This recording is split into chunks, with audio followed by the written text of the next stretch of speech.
एक बार मैंने कहा था कोई व्यक्ति मर जाता है तो इसकी गति हुई कि सदगति हुई, तो उसका हल्ला उड़ाओ कि फलाना व्यक्ति मर गया। सुनते ही लोगों के मन में क्या भाव आया, फलाना व्यक्ति मर गया, अरे राम राम राम, बहुत गलत हो गया, हमारा मोहल्ला तो अनाथ हो गया, देवता था। नगर ने सुना तो उनकी आंख में आंसू आ गया, अरे हमारा नगर सूना हो गया। जितना बैठा जा हर व्यक्ति एक ही कह रहा है, सुनते ही हर व्यक्ति का चेहरा उतर गया, हर व्यक्ति के आंख में आंसू आ गया।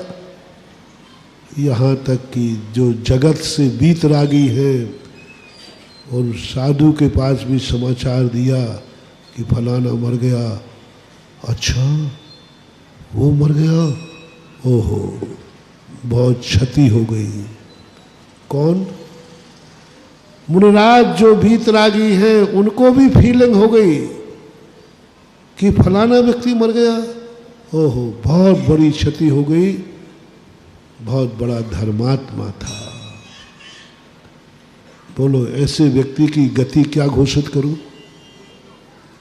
जिसके मरने का साधु को भी एक क्षण को दुखाया, जिसके मरने पर पूरा राष्ट्र को दुख हो गया, जिसके मरने पर पूरा नगर मोहल्ला दुखी हो गया, जिसके मरने पर पड़ोसी को भी दुख हुआ, समझ लेना, पक्का समझ लेना, ऐसा जीव सदगति को प्राप्त हुआ है।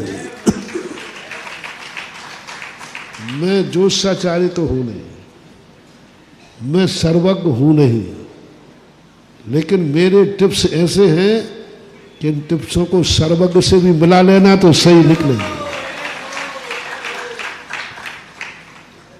ऐसे जीव का तुम सर्वज्ञ भगवान से पूछना कि भगवान वो कहाँ गया, तो सदगति बताएंगे, तो कहना ये तो हमारे अशोकनगर महाराज ने बता दिया था।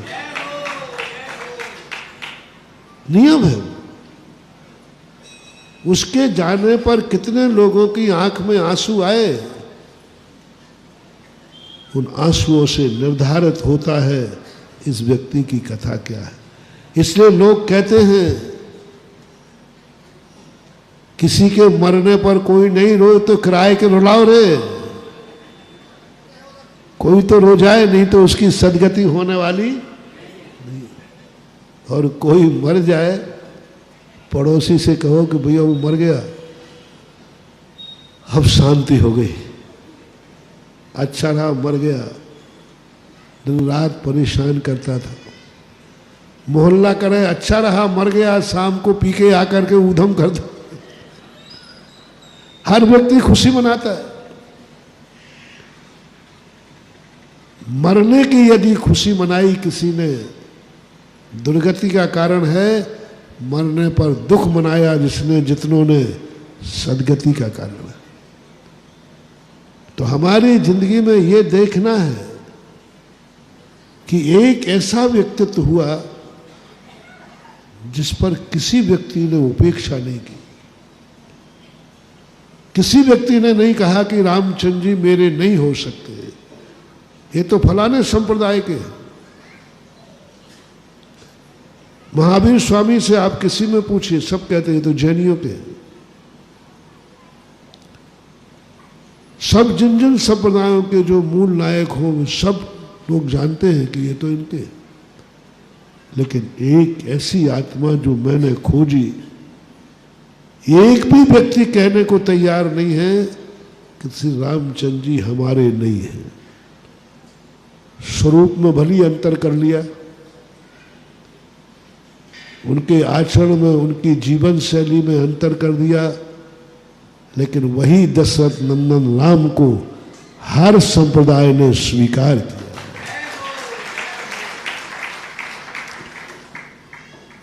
यानी कोई व्यक्ति ये कहने को तैयार नहीं है कि मैं रामचंद्र जी मेरे नहीं है, रामचंद्र जी तो फलाने संप्रदाय के। जीवन में महानुभाव, तुम्हारे जीवन में भी तुम क्या हो वह बने रहना। लेकिन तुम्हारा आचरण विचार ऐसा हो कि व्यक्ति सब कुछ भूल करके वह न देखे कि मैं कौन से देश का हूँ, वह न देखे मैं कौन से कुल का हूँ, वह न देखे कि मैं कौन से धर्म का हूँ, वह देखे कि यह मात्र ऐसा व्यक्तित्व है जिसको हमारे जीवन से जुड़ना जरूरी है। राजा हो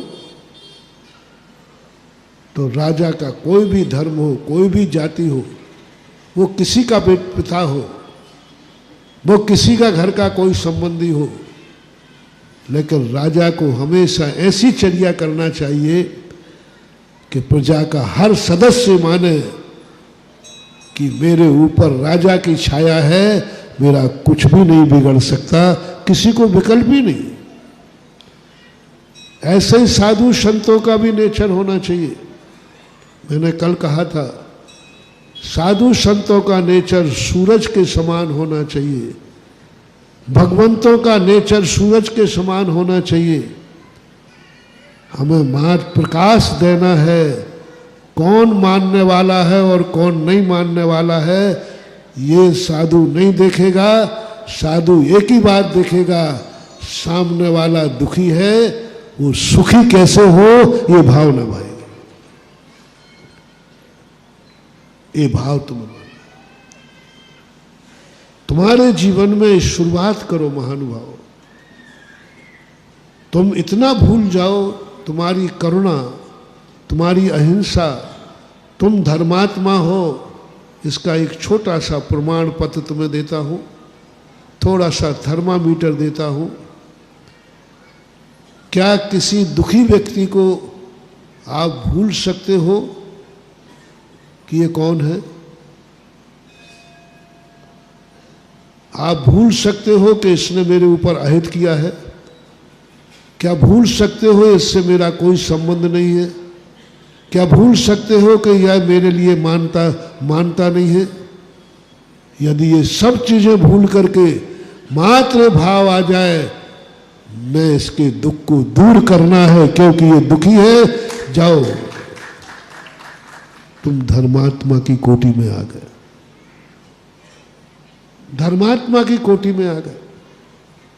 यदि तुम्हें ये ध्यान आ गया दुख दूर करने के लिए, दुखे इससे क्या लेना, ये तो हमारा है ही नहीं, हमें क्या मतलब है, मरने दो ना, और ये तो मेरा दुश्मन है, ये तो दुश्मन है, इससे हमें क्या लेना देना, इसने हमारे जीवन में कभी कुछ किया ही नहीं, मैं क्यों करूं। समझ लेना, तुम कितना भी बड़ा अपना धर्म पाल लेना, लेकिन तुम कभी धर्म का आनंद नहीं ले पाओगे। धर्म बहुत व्यापक है महानुभाव, बहुत व्यापक है।